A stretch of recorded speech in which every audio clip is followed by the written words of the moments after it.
everybody, I'm Brian Paul Reese with WhiteMetalGames. I'm the scenic artist here. This is another session of building blocks. We have our terrain piece we've been working on here. Today's going to be a pretty quick, pretty fun session. This is detailing, texturing. Yeah, let's get right to it.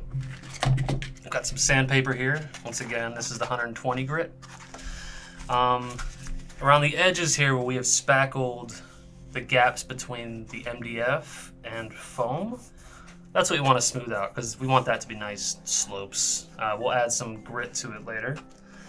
Some of these rocks in here, we have to decide what's going to be slope and what's going to be rock.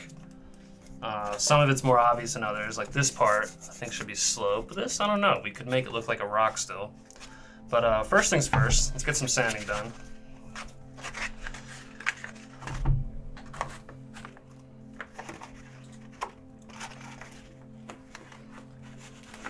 Ugh. Safety first, this stuff will catch up with you. You saw me hesitate for a second.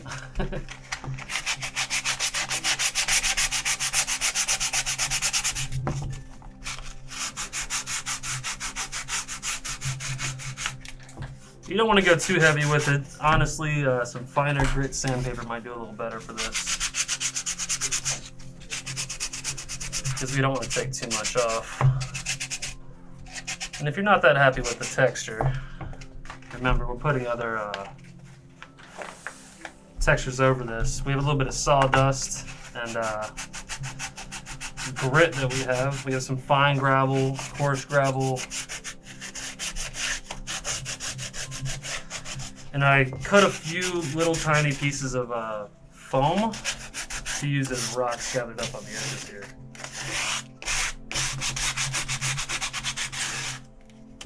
That's probably good enough. Plus my mask isn't really fitting today. So. Alright, if you look closely here, you see there's little pieces of, little flakes from the spackle on the rocks. We want to go ahead and get those off, and the best way I've found, one of my coworkers who used to make fun of me for doing this because it looks like I'm massaging the terrain, just rub your fingers all over it, just back and forth. Any little loose piece of spackle is going to flake off. So that's what we're doing right now. Massage the terrain.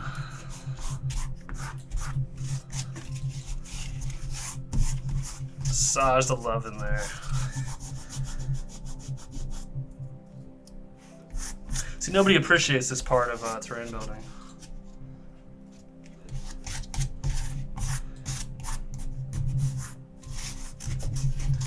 I think that's pretty good.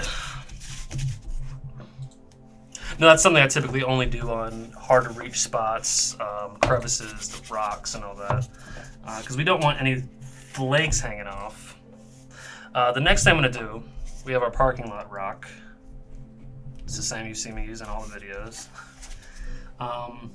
Find a jagged corner of it that you like, and then just start pressing it into these rocky pieces. Just give it a little twist. You're just trying to add some texture to make it look more like a rock, less like foam. And you can really be rough with it. I mean, you've reinforced the whole thing with toothpicks and bamboo skewers at this point. You could be pretty rough with it. That's how you get those nice organic looking textures. You can see what's happening there. Then obviously once we're done pressing the rock into it, getting all those nice textures, we want to run our hands back over, give it another massage so to speak, to get the loose flakes off. It's not that big of a deal because it will all turn to grit once you put your acrylic primer over this.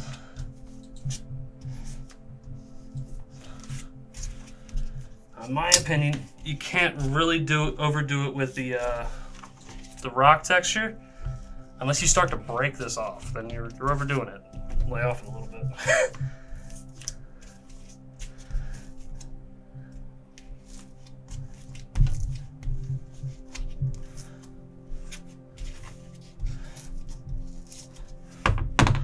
Yeah, it's starting to look really rocky. We got some nice cracks in there.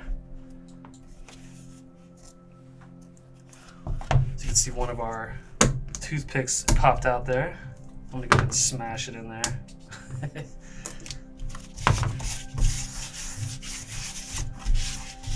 And give it a nice massage. Get all those little flakes off, anything that you loosened with the rock. Okay, now, set these aside. I still have some Gorilla Glue here. I'm not entirely done with this. There are some boring looking spots along the edges here where the rock meets the slope. And it wouldn't look like that in real life. It would have some smaller little pieces. I went ahead and cut these before we filmed today. Some smaller little rock pieces here, just to put around the edges, just to add some variation. These we're not gonna put any spackle over except to seal up the toothpick holes we put in there. I don't want these to look like they're part of this huge rock that's jutting out here. I want these to look like they've broken off. They're just sitting there, not attached to anything else. So we're gonna look for any spots. It starts to get to that point where we want to cover up mistakes, and these are opportunities to do that. So, not necessarily mistakes, but things that just don't look right yet. Like that. We need something there. That looks kind of boring, so let's find one of these rocks that looks right. That actually looks pretty good. I'm gonna put a little Gorilla Glue on here. Not much at all, because we don't want it to expand too much. As you can see, I haven't bought a new bottle of Gorilla Glue since the last time we filmed. This is the same one.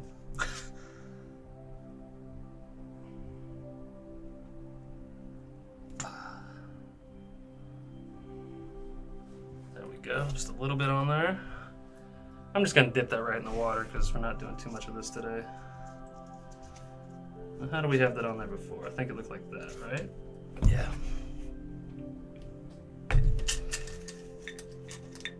Now these little ones, you still want to put a toothpick in them because that Gorilla Glue is going to lift it right off there.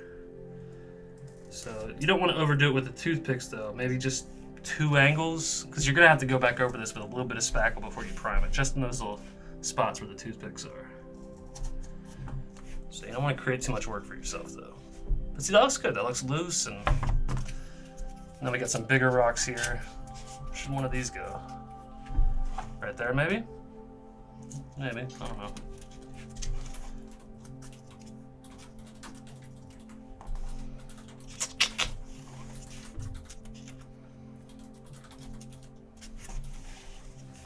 And in my opinion, this is the fun part. You're just moving things around, trying to figure out what looks best. I like that right there.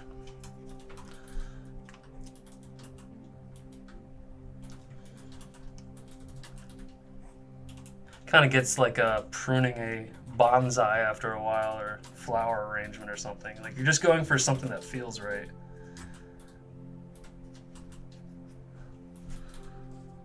So it looks natural and is visually appealing.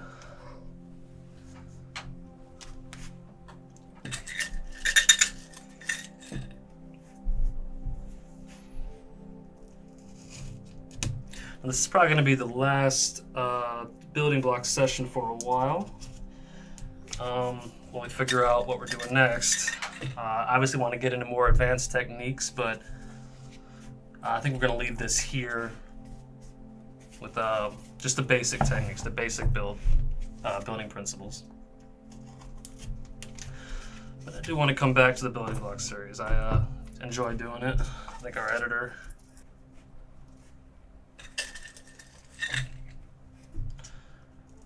there's some spots on here that just look kind of barren, so that's what I want to take care of right now.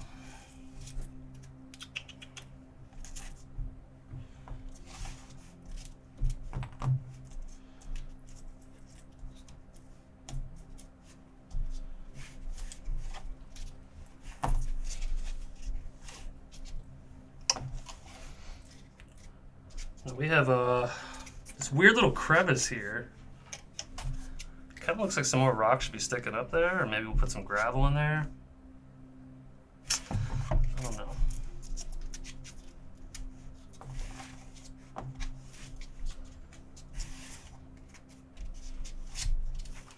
It's really just like putting a puzzle together, a puzzle where there's no right or wrong.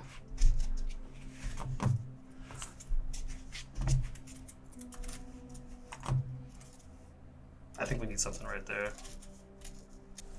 Now, while all that is curing, we could still go ahead and put the gravel around it. It's not going to expand that much. And if it does, it's just going to expand into another texture. So it shouldn't look too weird.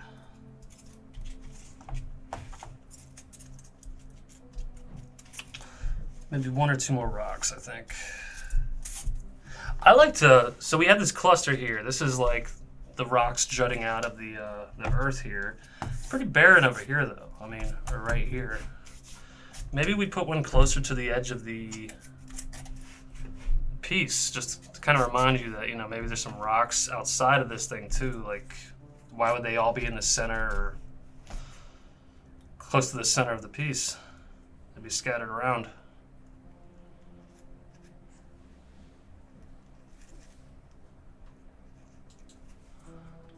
Water in there. I'm gonna put this right there,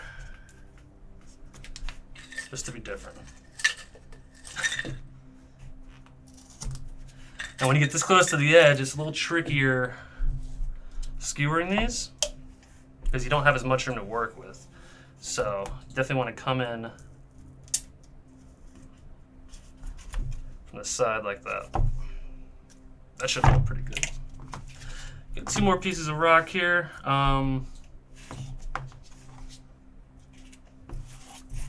I like to look at the slopes and try and find a spot that like a miniature would not be able to stand on anyway, and just put a rock there, you know? That slope is getting a little too steep for miniatures. Some of the newer plastic miniatures would stand okay there, but the older pewter ones would fall right over, so I'm gonna put some rocks on this end. That'll look pretty good actually.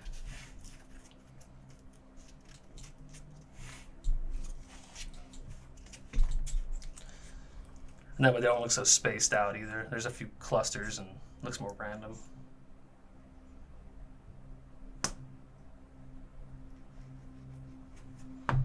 We have this one more rocky piece. I think that'll suffice. I don't think we need any more than that.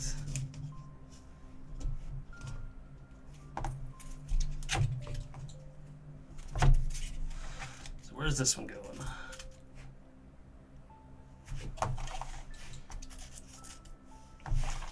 Right there, maybe. That looks good.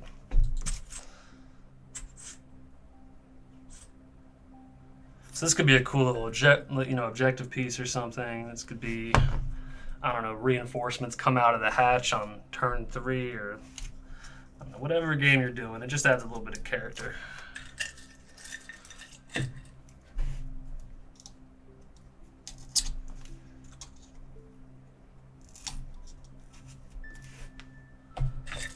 One more toothpick in there and we're good. So we have an old paintbrush here. I'm using an old paintbrush because I'm going to be slathering this thing up with a 50-50 mix of PVA glue and water. This is not yellow mustard. It's just a convenient bottle to keep it in.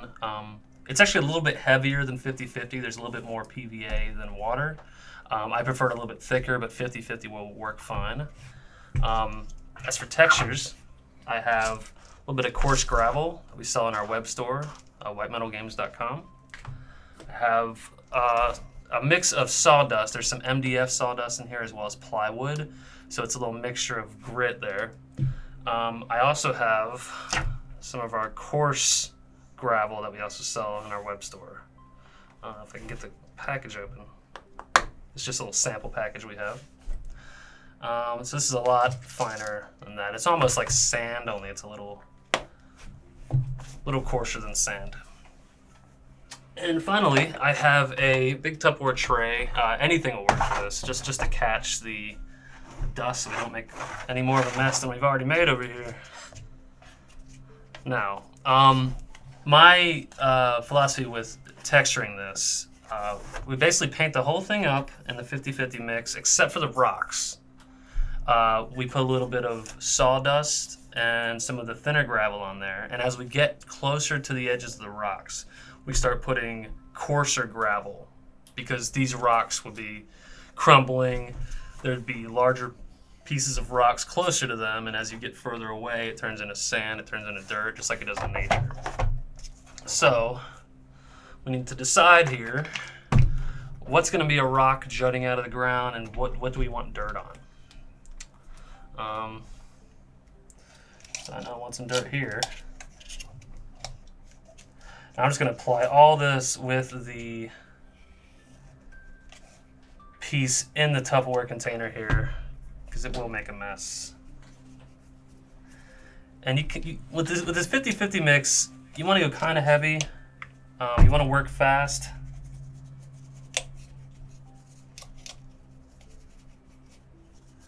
You miss some spots, it's okay. We might come back for another coat later just to vary it up.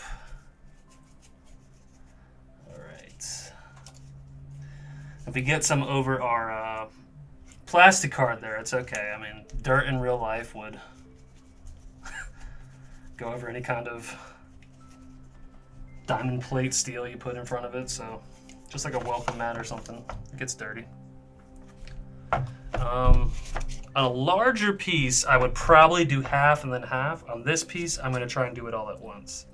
This dries pretty quick, and I know it's hard to see because it's white and the piece is white, and yeah, hopefully you can see the sheen from the lights though.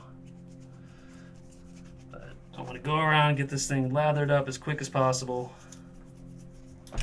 I'm going to leave all this part here as just regular rock. And so while it's still really wet, I want to sprinkle this on in patches. Little by little by little. Don't put it all in one spot.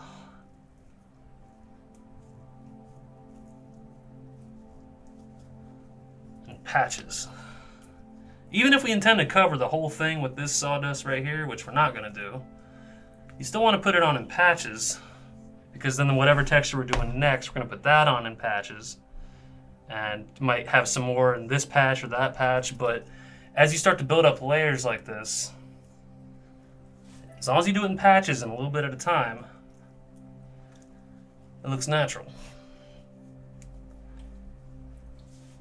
You also don't want to overdo it with your sawdust, because when you're priming this later with the acrylic paint, this stuff really soaks up acrylic paint. You might have to do like 2 or 3 coats if you use too much sawdust.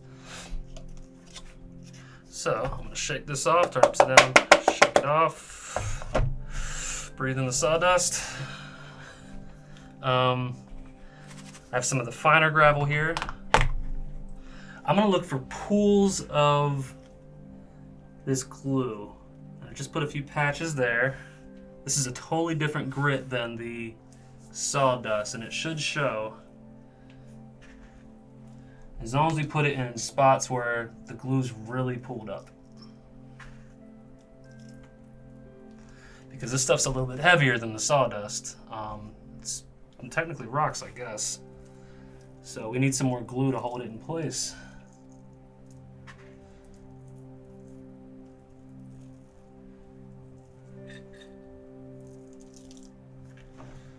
Alright. I'm pretty happy with... Oh, that thing's popping off already. That's the one rock we put on the edge where it was kind of hard to get that toothpick in there. So I'm going to hit it from another angle.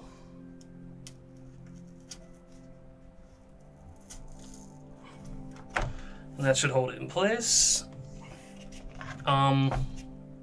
So while I have this in the tray here, I have my ketchup. No, I'm kidding. This is 100% PVA glue that I use in a ketchup bottle to differentiate. They're like $1 each at the store. So I like having nozzles like this on my glue bottles, as opposed to the weird Elmer's glue nipple shape, I guess. But this has more control. I can get it into little crevices here and everything. So what we're doing this time with the regular PVA glue, we're going along the edges. We're going to use this fine grit followed by the coarse grit. Probably going to do it in 2 coats. So speaking of which, I see a little pool of glue right there. I want to hit with our fine grit. Okay. Still with me? Okay. Just one more shake. And now I'm looking for crevices that just look weird. Like this kind of looks weird. That kind of looks weird.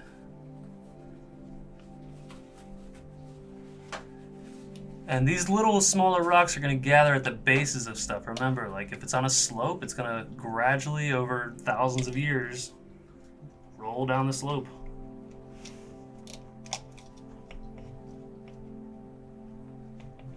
As you can see, my toothpicks are giving me a hard time with my nozzle here.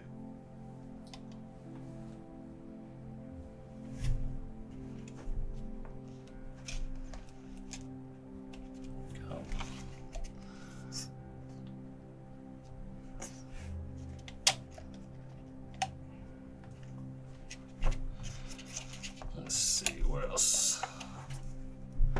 Definitely want some in here. That's a nice little spot where I think some rocks would gather. That looks kind of barren.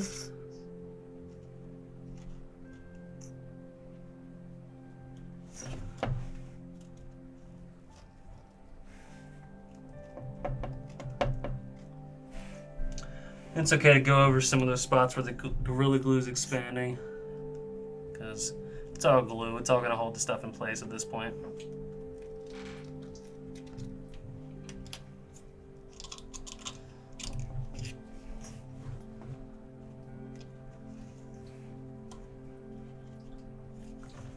Just try and get it wherever you think the smaller little rocks are going to collect. Like right here with these big rocks, big loose rocks here, smaller rocks have probably been just pouring down this hill underneath them for, you know, however long those rocks have been there.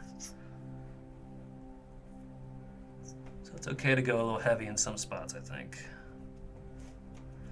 You definitely want to create a line between the rock and the dirt and the grass. That's what we're doing with this. Trying to show you what's rock and what's dirt and what's grass. We're starting to get some drips over here. That's fine.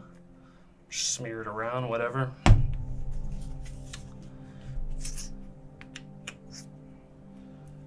I'm about happy with this. And one thing I like to do, I always like to grab a little random spot like I did with this rock here. Put some off to the side, just for composition's sake, you know what I mean? I'm gonna put a few of these little rocks there. So,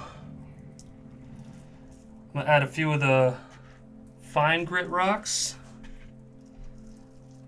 You don't want to completely cover it with this, just enough to get some fine grit rocks in there.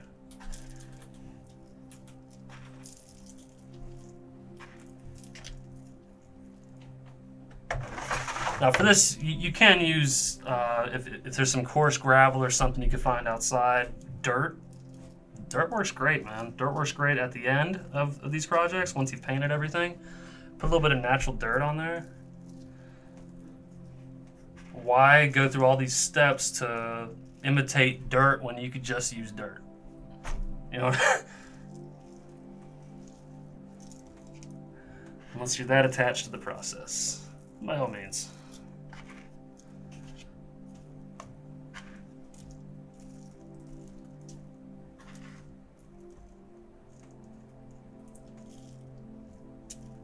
Okay, now I'm going to come back with a little bit more of this glue. Tidy this up a little bit. Now I want a little bit more of the Elmer's glue for the coarse gravel to stick to. And because we have some drips forming and I don't want it to look like drips. I want it to look like erosion. So I'm just gonna come touch up some of those drippy spots. This is another reason why I like these bottles, because you get glue all over the nozzle, and I'd rather it be something I could just snap off. I don't know if you ever use those Elmer glue bottles, but eventually glue gets stuck in there. Dried glue. Okay, a little bit more here, a little bit more glue.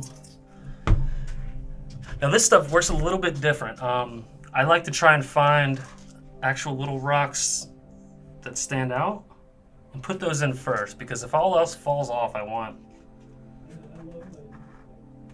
some of these to stick in this big wad of glue we're putting here. You definitely want to push these in with your finger a little bit, because while they're rocks, it'll just sit on top of that glue. It's so thick, so you want to push it down into it. Make it look like an actual cluster, like a pile of rocks.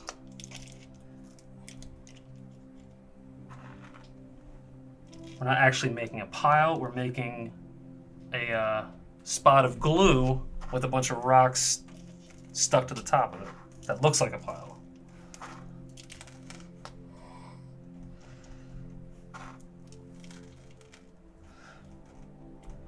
Now when you're doing this with the gravel and PVA glue, sawdust and all that, you really want this to be 100% dry before you start dusting it off or priming it. Because once a wet brush or something hits that and this sawdust isn't dry, it's just gonna move it all around. I'm gonna see a giant brush stroke. And it'll be hard to get it looking natural again after that. So give it a full 24 hours. I've noticed if it's rainy out, and I'll keep this in the garage, maybe 2 days. Don't rush it. Spent all this time getting to this point, let's finish strong. And you guys can see why I'm using this Tupperware tray here to try and catch all this stuff, because it's getting all over the table regardless. And that's me trying to not make a mess.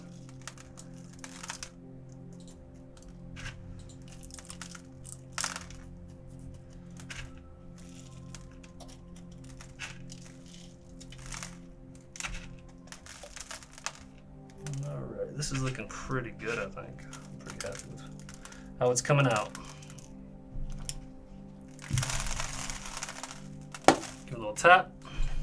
Can we see any spots there that need any more attention? Maybe over here, a few spots that need more big rocks. Or coarser gravel, I should say.